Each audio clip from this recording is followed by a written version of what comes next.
Welcome to another deep dive. Today we're going to be exploring Marcus Aurelius's Meditations. Oh, cool. But with a twist, Okay. our source material today is actually an audiobook reading of Meditations from YouTube. Interesting.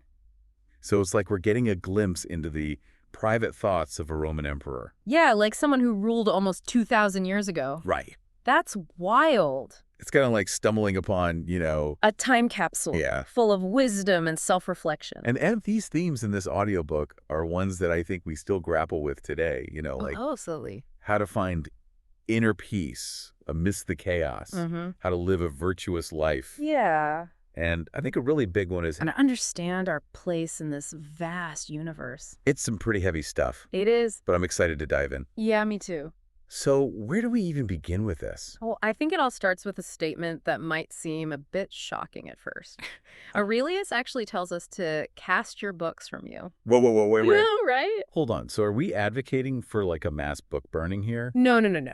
Definitely not advocating for that. All right. But before you think that's what we're doing, I think we really need to consider the context here. Okay, so was Aurelius really anti-books, or what's going on here? Well, the Stoics, and remember, Aurelius was like a major Stoic. They really valued knowledge, Okay. but they also warned against becoming too reliant on external sources of wisdom.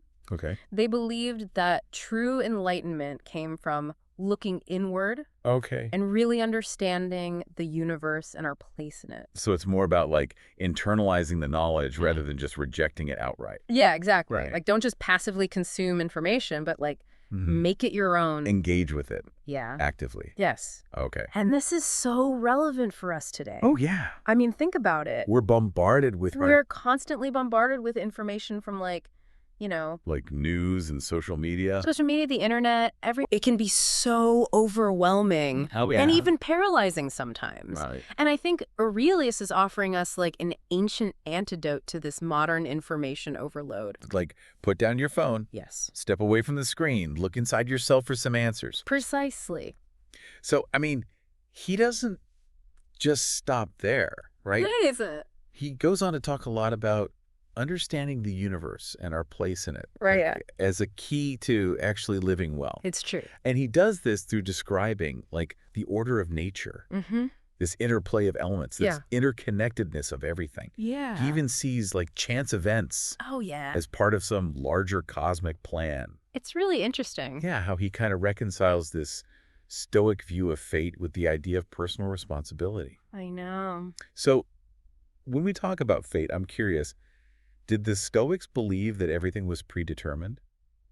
That's a great question. Or did they think we had like any agency in our own lives? I mean, they did believe in this sort of cosmic order, this logos that govern the universe. Right. But they also really emphasized our ability to choose our responses to events. So it's like they saw fate as the hand that we're dealt. Yes. But virtue was how we play the cards. Exactly. So accepting our fate doesn't mean just passively resigning ourselves to whatever happens. Right. It's acknowledging what we can't control Mm-hmm. and focusing on what we can, like our thoughts, our actions, and how we face challenges. Absolutely. And this brings us to like one of the core things about Stoic philosophy, right? It does. Virtue. Virtue. And throughout this audiobook, Aurelius like stresses the importance of living a virtuous life, He does. like emphasizing these qualities of such justice, self-control. acceptance.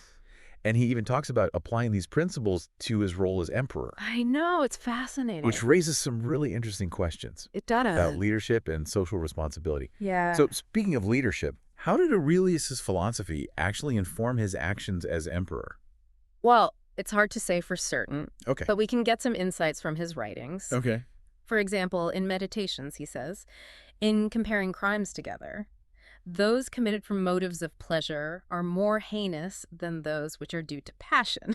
Okay. And this suggests, this nuanced understanding of human motivation Yeah. and a deep concern for justice, Right. which are qualities you might expect from like a wise and virtuous leader. Yeah, it makes you wonder how he navigated like the complexities of power I know. while also trying to live by these principles. Yeah, can you imagine having like the weight of an empire on your shoulders Yeah. and still striving for like inner peace and virtue? That's crazy. I know, it's this really compelling juxtaposition, Yeah. and it speaks to, I think, like the core of Stoic philosophy. Right. Yeah. You know, the Stoics believed in achieving apatheia. Okay, so what does apathy actually mean in like the Stoic context? That's a good question. Because I've always found that a little tricky to wrap Yeah, my head around. I know. It's not about being like emotionless or indifferent.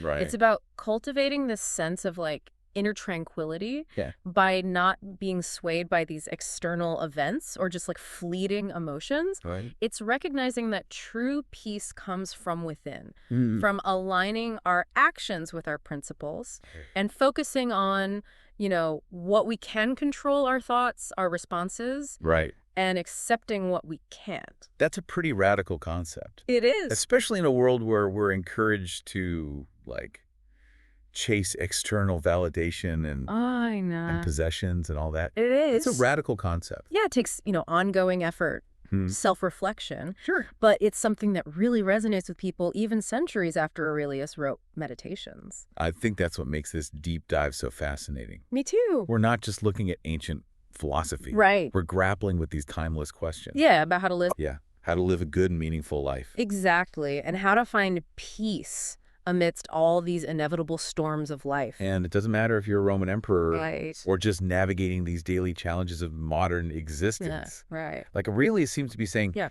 look, life is going to throw you curveballs. Mm. You can't control everything that happens. Right.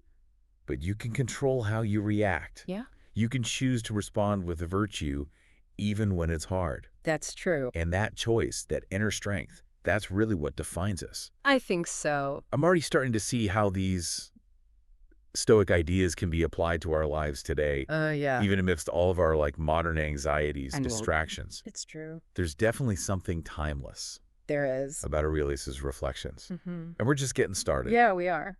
So I'm really eager to dive deeper into like the practical wisdom that he offers. Okay. And in this audiobook, he repeatedly talks about death, He does. not in a morbid way, Right. but as a natural part of life's cycle. It's true. He even compares it to like a ripe olive falling from a tree and nourishing the earth. I love that imagery. So I'm curious to hear more about how this perspective on death fits into like the Stoic framework. Yeah, his imagery is so vivid, It is. and it perfectly captures the Stoic view of death as just this natural transition, part of the larger cosmic order.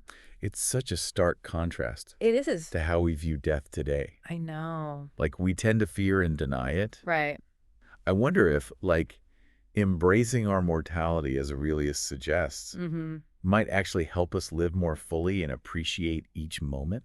That's a really powerful idea. Yeah. And one I think we should definitely explore further. Okay. But first, I think we should delve into another key aspect of Meditations, Okay. and that's Aurelius's reflections on virtue. Okay. We touched on it a bit earlier, Mhm. but I think it's worth really unpacking some of the specific virtues he emphasizes Mm. and how he attempted to embody them even as emperor. I'm ready. Okay. Let's dive into those virtues. Right. His reflections on justice and the common good are like especially relevant, I think, today Oh, for sure. as we're grappling with like all these complex social and political challenges. I agree. Absolutely. And it's not just about these grand pronouncements, you Right. know? Right. Aurelius offers these really practical insights into how we can cultivate these virtues in our daily lives. Yeah, and even in the smallest of interactions. Yes, exactly. That's what I think makes meditation so compelling. It's true. It's not just this abstract philosophy. Mhm. It's a personal journey of self-discovery. Right. And it's a guide to living a meaningful life. And it's an invitation to join Aurelius on that journey, Yeah, to learn from his struggles and his triumphs,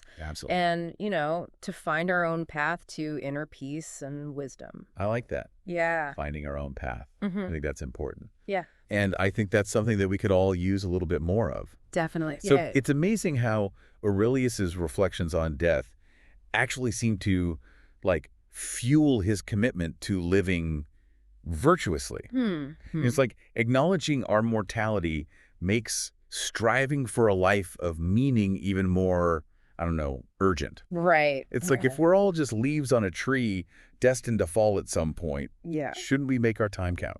That's a profound observation, Yeah. and it gets to the core of Stoic ethics. Okay. For Aurelius, virtue wasn't about earning rewards or avoiding punishments in some afterlife. Okay. It was about aligning ourselves with the rational order of the universe, living in a way that benefits both ourselves and, like, the larger community. So it's not just about, being a good person in some kind of abstract sense. Yeah. It's about actively contributing to the well-being of others. Precisely. Yeah. Aurelius actually believed that humans are inherently social creatures, Okay. and that we have a responsibility to act for the common good. So what does this, acting for the common good actually look like in practice? Yeah, well, he uses this really interesting analogy of a beehive, Okay. where each bee plays a specific role in the survival and flourishing of the colony. And what does that look like for us humans? Well, he talks about the importance of justice, fairness, and compassion in our interactions with others. Okay. He encourages us to, like, be mindful of our motivations, to act from a place of reason and understanding, Okay. rather than just, like,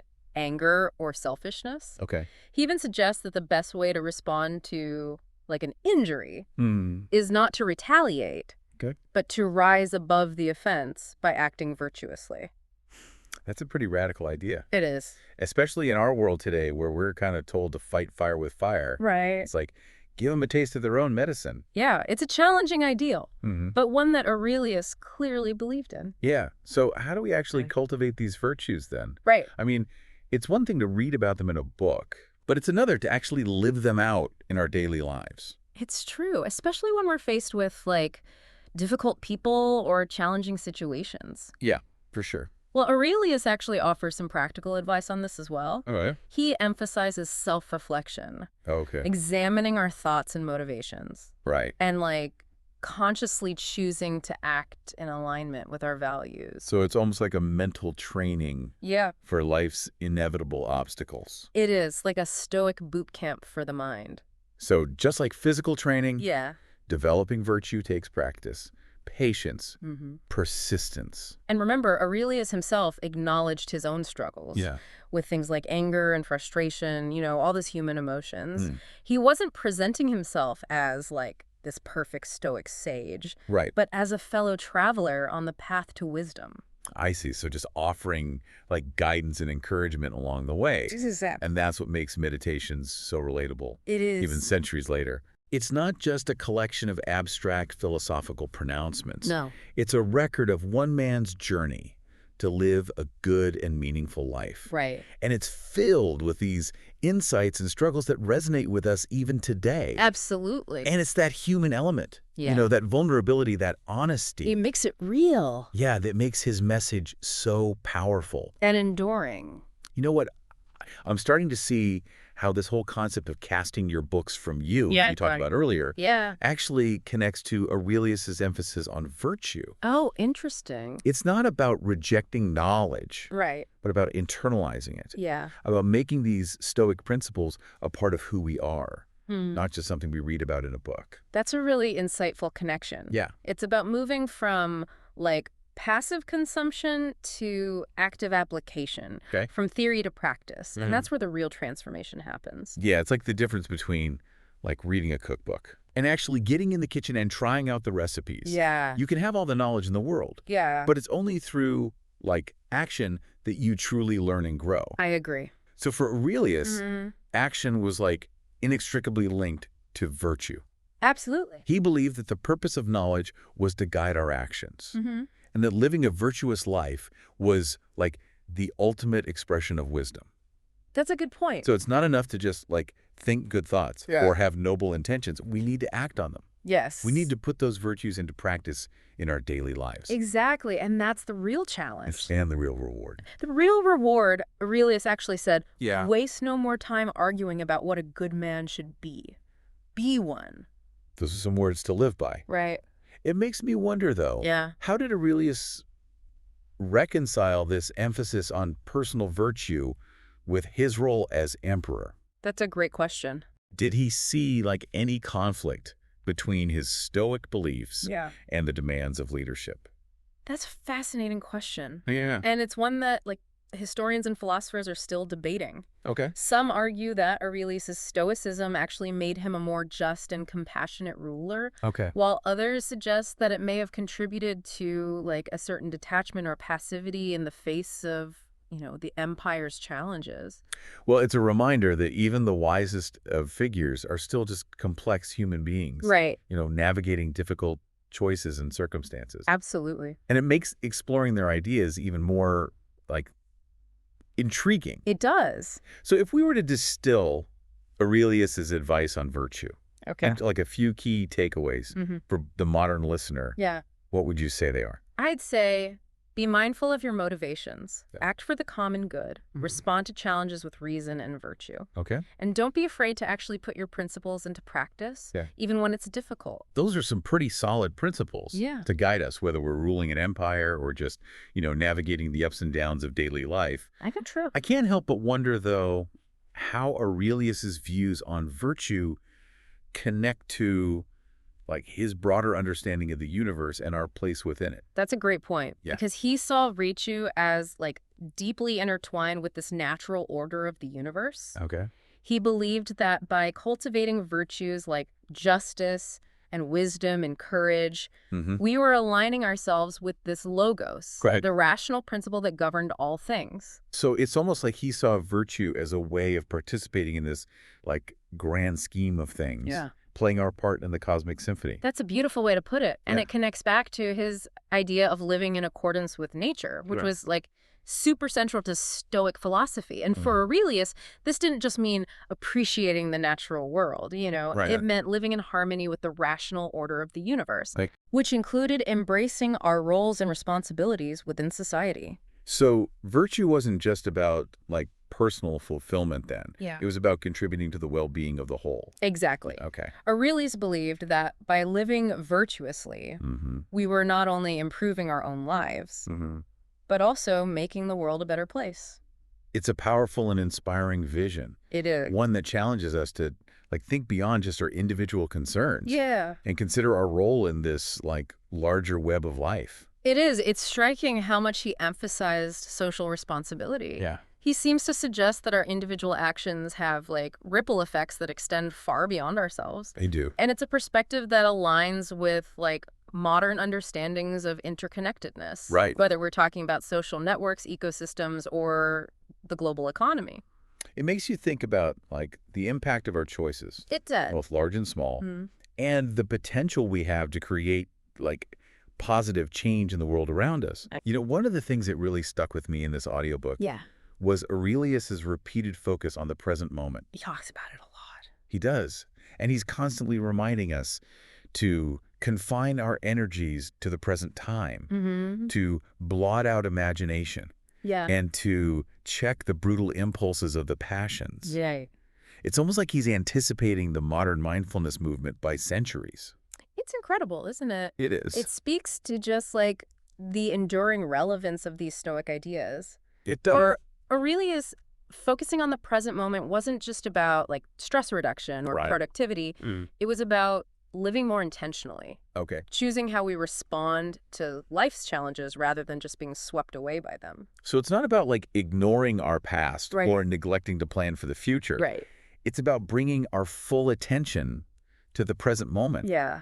where our power to choose actually resides. Exactly. And that's where virtue comes in again. It does. Because in each present moment, we have the opportunity to act virtuously, We do. to make choices that align with our values and contribute to, like, the common good. Right. It's like he's saying, look, you can't control what happened yesterday Yeah. or what might happen tomorrow, but you can control how you choose to act right now, Right. in this very moment. I love that.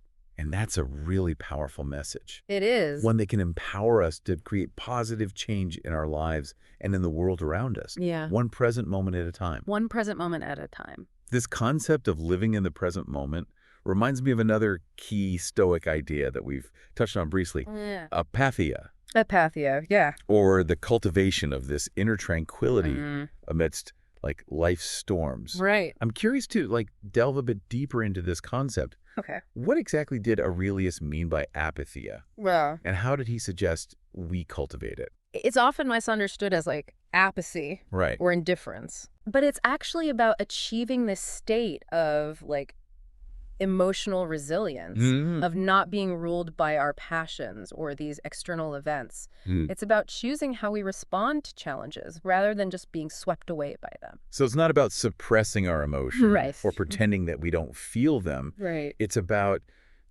cultivating the ability to, like, observe them Yes. without being controlled by them. Exactly. Okay. Aurelius believed that we have the power to choose our responses, Oh. even to difficult or painful experiences. Right. He wasn't advocating for like becoming emotionless robots, Right. but for developing the inner strength and wisdom to navigate life's challenges with like grace and equanimity. That sounds like a really tall order, It is. especially in our world today where we're constantly bombarded with, like, stimuli and information It's true. that can trigger these really strong emotional reactions. It's a lot to process. It is. But Aurelius offers some practical advice Right. on how to cultivate apatheia. He emphasizes the importance of self-awareness, Okay. paying attention to our thoughts and emotions, and like consciously choosing how we respond to them. So it's about developing this kind of, like, meta-awareness, Yes. this capacity to observe our own, like, mental and emotional states without getting lost in them. Precisely. Wow. Aurelius encourages us to like step back from our immediate reactions and ask ourselves, Okay. is this thought or emotion helpful? Okay. Is it aligned with my values? Ah. Is it serving me or like the common good? It's almost like he's advocating for this, like, internal dialogue, Yes. this constant process of, like, checking in with ourselves and making conscious choices about how we want to think, feel, and act. Exactly. Oh. And he believed that through this ongoing practice of, self-reflection, intentional choice, we could cultivate a sense of like inner peace Okay. and stability. That would allow us to like weather life's storms with greater resilience and clarity. That's a really powerful idea, It is. and one that seems incredibly relevant today as we grapple with, the anxieties and uncertainties of a rapidly changing world. It's a message that transcends time and circumstance. He does. And it offers this timeless wisdom on how to like cultivate inner peace and live a life of meaning and purpose.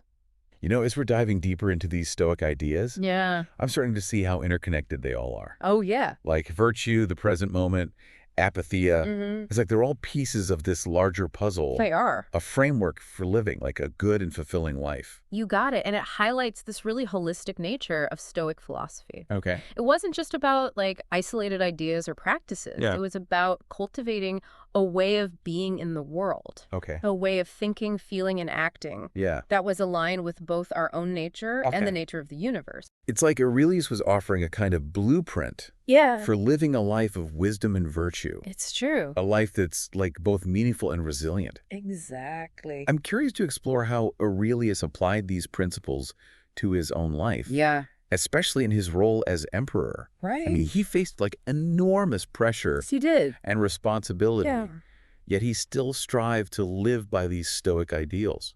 It's a fascinating aspect of meditations, It is. and one that I think gives us really valuable insights into leadership, power, and the challenges of like living virtuously Right. in a complex and often turbulent world.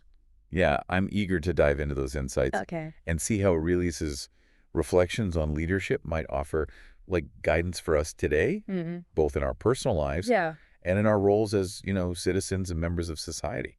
There's a lot to learn from Aurelius's example, For sure. and I think we'll find that his wisdom is as relevant today as it was centuries ago. It's really striking how personal Aurelius's reflections on leadership are. Yeah. He doesn't just like give these big pronouncements about power and authority. Right. He actually grapples with the like internal challenges of being a ruler. He does. This constant pressure to make tough decisions, the temptations of like ego and pride, Yeah. and, just the burden of responsibility for the well-being of others. I think it's that honesty Yeah. and vulnerability that makes meditations such a compelling read. It does. Even for those of us who aren't emperors, Right. we see a man, wrestling with the same questions we all face. Yeah, like how do we make good choices? Exactly. How do we stay true to our values when things get tough? Yeah, how do we balance our own needs with the needs of others? And he's doing all this while running the entire Roman Empire. I know, it's incredible. It makes you realize that even someone in a position of like immense power Right. can still struggle with Oh, absolutely. self-doubt, insecurity, Yeah. and the temptation to like compromise their principles. And it reminds us that leadership isn't about having all the answers Right. or projecting this image of like, you can do no wrong. Right. It's about having the courage to, acknowledge our own limitations, seek guidance from others, Wow. and constantly strive to be better, Yeah. both for ourselves and for those we serve. One of the key leadership qualities that Aurelius really emphasizes is justice. Oh, for sure. He talks a lot about the importance of making like fair and impartial decisions, Yeah. even when it's difficult or unpopular. Right. And it makes you wonder how he actually applied this principle in his role as emperor, Yeah. given the like complexities of Roman politics and the Yeah. often brutal realities of ancient warfare. Well, that's a question that historians and philosophers are still debating. Right. But we can get some clues from Meditations, Okay. where Aurelius emphasizes looking at the motives behind actions, Okay. distinguishing between, those that are committed out of passion. And those that are driven by a genuine desire for justice. Okay. He also talks about like the importance of showing mercy and compassion, even to those who've wronged us, Right. which must have been super challenging to actually uphold Yeah. in the context of like Roman law, Yeah. military campaigns, It's a reminder that leadership often involves balancing competing values, yeah. making tough choices Yeah. that might not please everyone. Right. And it makes Aurelius's commitment to justice all the more remarkable. Absolutely. It takes a lot of wisdom Yeah. and courage, Mm-hmm. a willingness to stand up for what's right, Yeah. even when it's like unpopular or costly to you personally. But Aurelius doesn't stop at justice. No, he doesn't. He also emphasizes the importance of other virtues like wisdom, courage, self-control. Mm-hmm.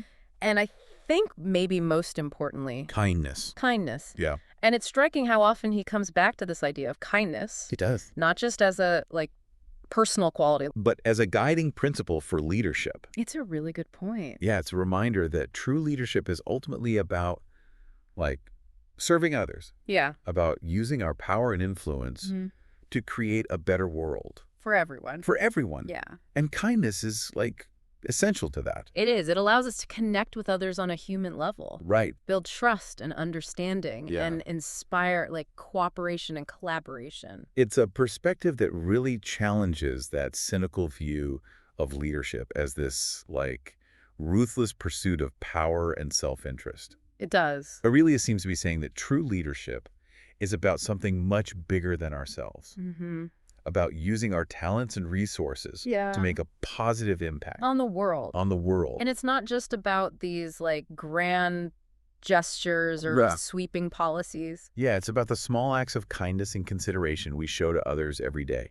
It's about like listening attentively, offering support, showing appreciation, treating everyone with respect. Regardless of their status or position. Yeah, it's a vision of leadership that's both like inspiring and attainable. Yeah. One that we can all strive to embody in our own lives. Absolutely. Whether we're like leading a team at work, raising a family, Yeah. or just interacting with our, neighbors and community members. It's something we can all do.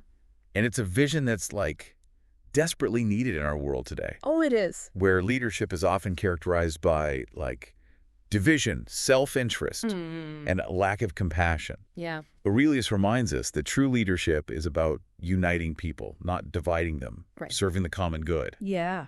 not just our own narrow interests. It's not about achieving some perfect state of virtue. Right. It's about this ongoing effort Yeah. to be better, learn from our mistakes, and keep striving to live up to our ideals. And Aurelius acknowledges his own struggles Oh, he does. and shortcomings. Yeah. He doesn't present himself as like this flawless role model, Right. He's not perfect. but as a like fellow traveler on the path to wisdom. Yeah, a fellow human. Offering like guidance and encouragement along the way.